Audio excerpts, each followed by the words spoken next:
Hey guys, welcome back to Butts Week on my channel. We are drawing backs, and a few days ago I posted how to draw female back figures, and today we're going to go over male back figures. You don't need to watch that video to understand back figures because whatever overlapping information there is, I'll cover all of it here. Because I know that there are a lot of menswear designers who don't do women's wear and vice versa.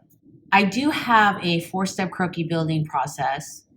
I go over the process in depth in the front view figure videos. I have two playlists. I have a female figures playlist. I have a male figures playlist. And so while I'm going to take you step by step for the back figure, I am going to be moving a little bit more quickly than I did with the front view figures. If you get lost, if you have questions, I'm going to drop a link in the info box on the playlist for male figures so you can go check those videos out. So the 4-step process for back figures is the same as the front figures. And there's not going to be a whole lot of difference because the shapes are the same. My hand, the outside outline of my hand is not different just because I flip it over. Right? So the outside shapes of, knees and calves and hands and things are going to be the same, but we're going to be concerned with the insides, like butts, backs of knees, back views of feet and hands, that sort of thing. Quick review, the 4 steps of croquis building are: step 1, tracing the gesture. Step 2, building the body, fleshing out the gesture. Step 3, adding anatomy, muscles, bones, etc. And then step 4, perfecting with pencil, where we fix any errors, we make sure everything looks symmetrical in terms of, size of hands and size of pecs, that sort of thing, and adjusting the body according to the kind of customer or muse that we are designing for. As usual, we're going to need a nice picture of a back view of a man who's not wearing very much in the way of clothes so that we can see his body and his anatomy. You're going to need a clear graph ruler, some tracing paper, mechanical pencils, color pencils, and skinny erasers. In this video, I'm going to do 2 step 1s. I'm going to do one that is the standard, not elongated male figure, and then I'm going to do an elongated step 1, and then I'm going to do steps 2, 3, and 4 for the elongated one, because once you get that, then the steps 2, 3, and 4 for the shorter figure are pretty self-explanatory. First thing you need to figure out is the center of gravity. This guy, all his weight is distributed evenly on both feet. His hips are level. We're going to start at the base of his neck, which is right where his spine is. So there's his center back, and that's the base of his neck. And then here's the center of his ankles because his weight is evenly distributed. And there is my plumb line. I'm going to draw my plumb line on my tracing paper. I'm going to take my linted up, not very sticky tape. I'm going to line up my plumb lines. And then I'm going to trace his head, not just his face, but his whole head. Angle of his shoulders. Center back line. Shoulder ball, elbow. Remember, we mark the width of everything neatly so we can figure out how wide to make all his body parts later.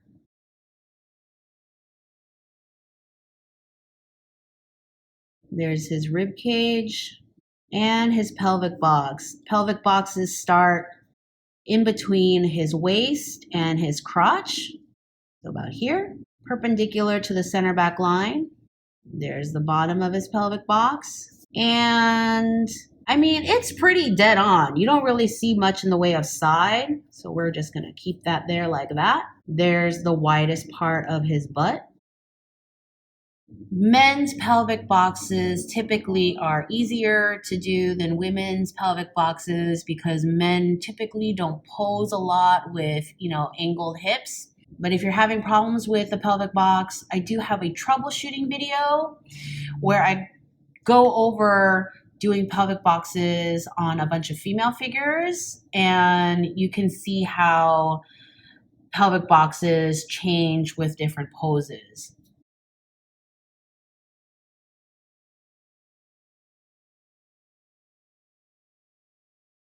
There are his knees, ankles, and then his feet.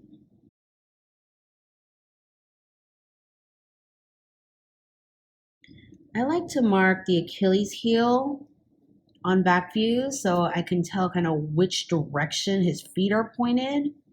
They're kind of going out like this, so his Achilles heels are more inward. And there is your step one for the not elongated figure. I typically mark shoulder blades on female figures, but with male figures, most of the time men have more back muscle, and so their shoulder blades are not as prominent. But if you have a skinnier, less muscular guy and you see their shoulder blades, go ahead and mark those. So the first step in doing an elongated male figure after you figured out your plumb line is to measure the head. Now, when you measure the head, you don't measure up and down like this. This is actually the diagonal of his head. You measure along the center front. And his eye line is at 5/8. And so remember, our eyes are at the center of our heads, not our faces. So this is a 1 1/4 head. Don't measure like this. Measure along his face like that.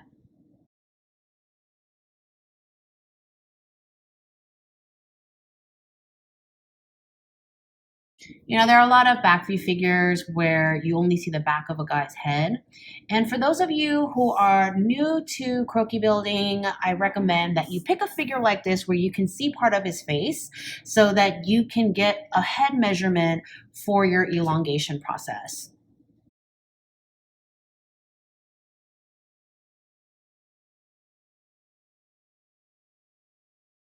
I like to mark my heads and plumb line on the back of my tracing paper so that whatever corrections I do and erasing I do on the front, I have my number line intact.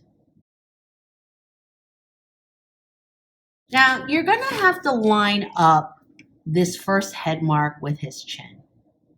But right now, his head is dipped down like so. And so it's just going to throw off your proportions right now if you mark that as the bottom of your head. So what I did was I traced his head, and now I'm going to put it kind of on top of his head, of his shoulders, where it would be if his head was at a normal position. So about here. I'm going to tape that down. And then I'm going to have it so that my one mark is at the bottom of the chin there. Line up my plumb lines. So now that I've positioned him correctly, I'm still going to trace this head because I like this pose. But now the head is positioned properly so that I can have the correct proportions for the rest of him. Waists are at 3. So we're going to be up here, also where his elbow is. Keep your plumb lines matched up. Here's your elbow. I'm going to mark the back of his elbow, which is here. Here's his other elbow. Here is his center back. Shoulder.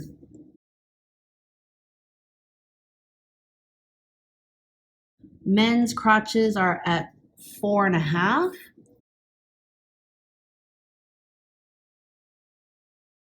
There's his crotch. Keep those plumb lines matched up. Pelvic box.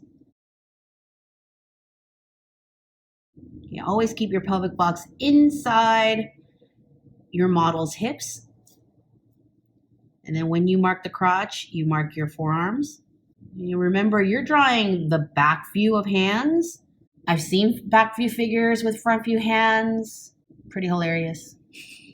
Finish up your center back line. The tops of men's knees are at the 6 line. And so go ahead and draw your knee reference ball here. And make sure that that 6 is right at the top of the knee. So I like to mark ankles at 9 for your classic elongated figure. You know, some people want an elongated figure that's not super leggy, and that's fine. So, you know, this ankle mark can be, you know, at like 8.5, 8 3/4. Okay, but 9 is kind of standard. It's a good starting base.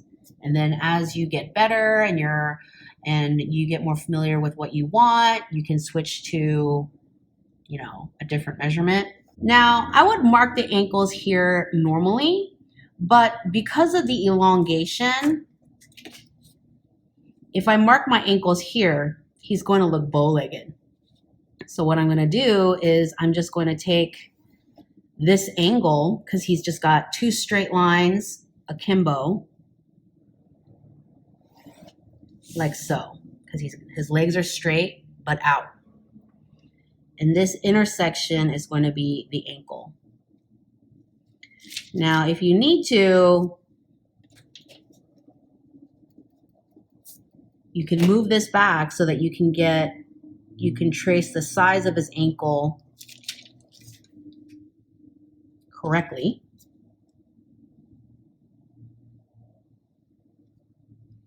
And then draw his foot. And yeah, I always make the foot bigger on elongated figures, male and female.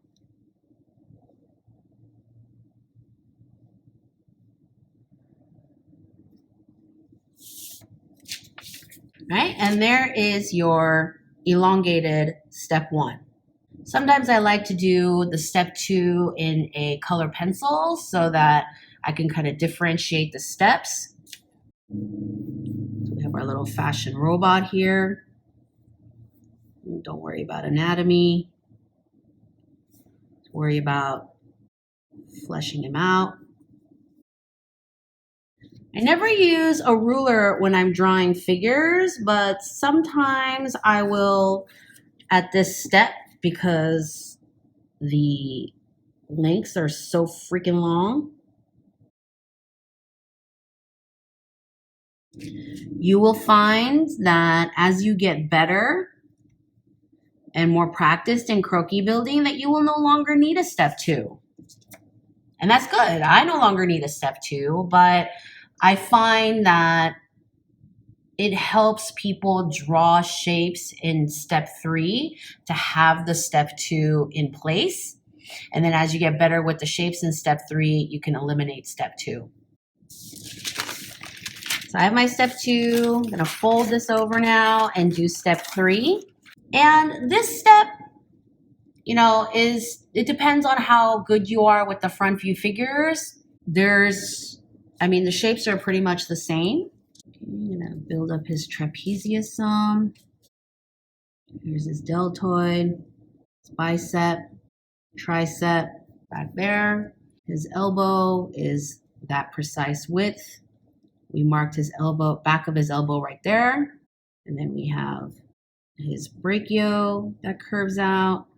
And yes, I definitely do make hands bigger on elongated figures as well. Everything is bigger.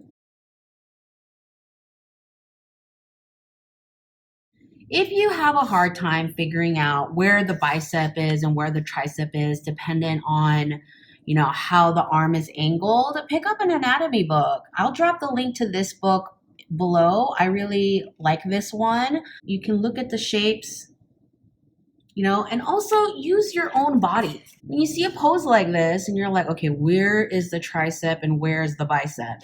You know, just do that angle with your own arm and be like, okay, tricep is here, so it must be here. My tricep is back here, so this must be his tricep. And there's his spine. And there's his butt. Sacral dimples. Okay. The oblique cut comes down about a third of the way down his forearm.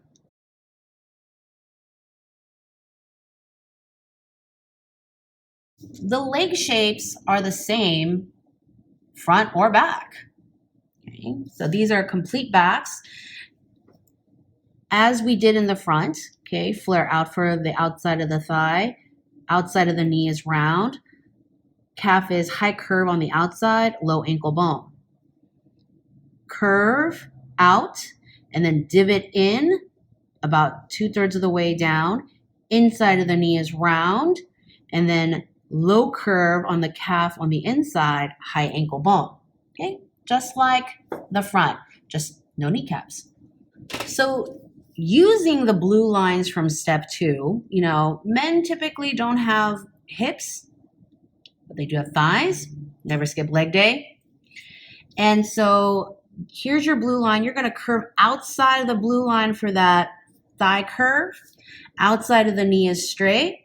High curve on the outside. And we taper in before we flare back out for the ankle bone. And so we're out here. We cross the blue line about 2/3 of the way down, and then we come back out for the ankle bone. Here we curve out, 2/3 of the way down, we divot in, and then we go around the knee. And we have that H back there, H for hamstring. And then low curve on the inside, just touching that blue line, and then curving back in before we go out for the high ankle bone. Again, flaring out for the thigh, past the blue line, hitting that blue line again for the outside of the knee. Outside of the knee is straight. High curve on the outside, 2/3 of the way down, cut into the blue line to taper in before hitting the ankle bone. Curving out, very small thigh gap, but really only because his legs are apart.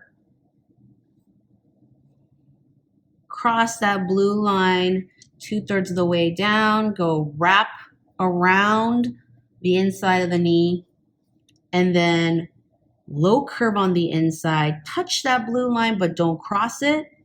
Taper in, flare back out for the high ankle bone on the inside. Mark your Achilles heel and your foot. And there is your elongated step 3. Now with step 4, the first thing we do is do any corrections. And so I'm going to use a red color pencil. This is a mechanical color pencil that was actually recommended to me by one of my viewers. Thank you very much. And I flipped the drawing over. The best way to correct something is to view it with fresh eyes. And we can't always step away and come back to it the next day or ask someone to look at our figures.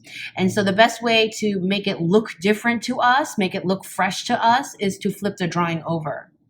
And if your drawing is correct, it'll look correct whether it's facing this way or that way. If it only looks correct facing one direction, you need to address that and fix it. So I flip it over and I correct it from the back. I know I followed the correct procedure, but I still think that his arm looks too short. I'm going to drop his elbow and drop his wrist and his hand so that it's longer. And of course, I'm going to do the same for the other. And so his elbow is going to be down here.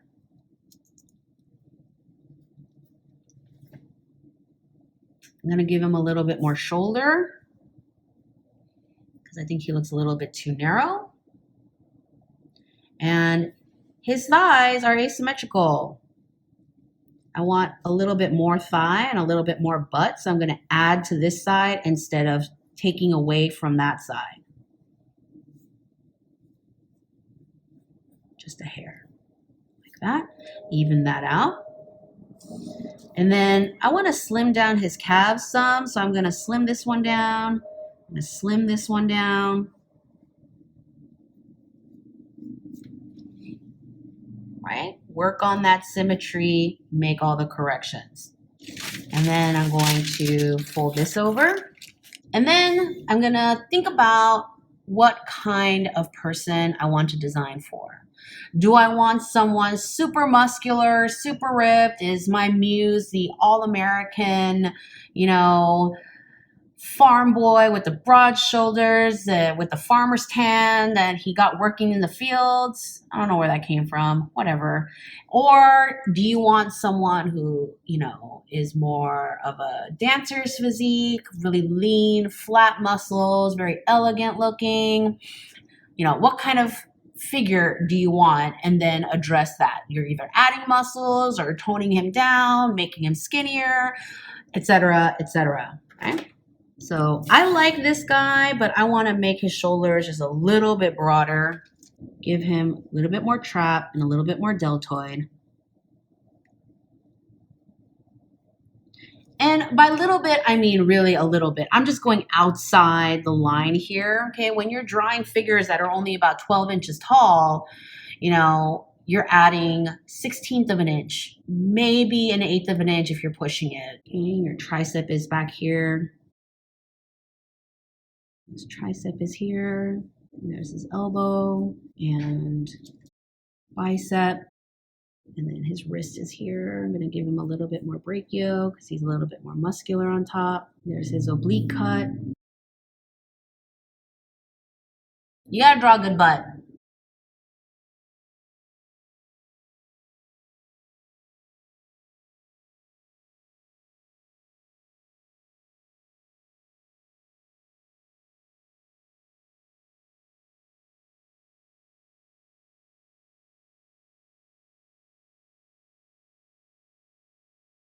All right, and I like that. Flip him back over, see if he needs any corrections.